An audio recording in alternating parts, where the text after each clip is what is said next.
L pour électrique. La Norvège a beau être un exportateur majeur de pétrole, c'est aussi le paradis de la voiture électrique.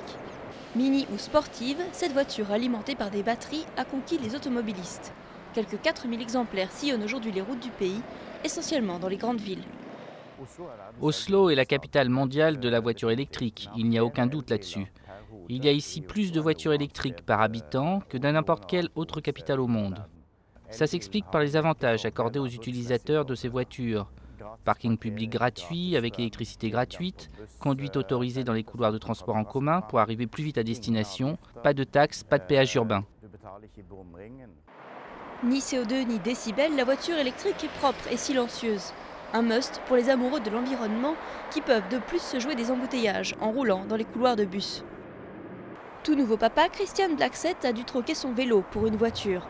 Le choix de ce jeune cheminot s'est tout naturellement porté sur une voiture électrique.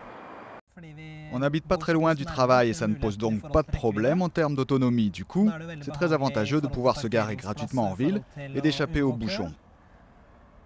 Et puis on n'a pas besoin d'être obnubilé par les dépenses au quotidien. C'est une voiture qui coûte cher à l'achat, mais dont le coût d'utilisation est faible. Face à une demande croissante, les constructeurs se bousculent pour sortir de nouveaux modèles. Toujours plus sûrs, plus confortables et d'une autonomie accrue. Parmi les nouveaux venus, la i-MiEV de Mitsubishi à la cote. C'est actuellement la voiture la plus vendue en Norvège dans le segment des petits véhicules, toutes motorisations confondues.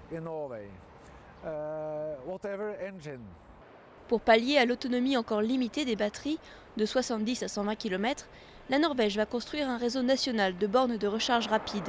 On pourra ainsi refaire le plein en 20 minutes. Bientôt, le chalet de montagne ne sera plus qu'à quelques kilowatts.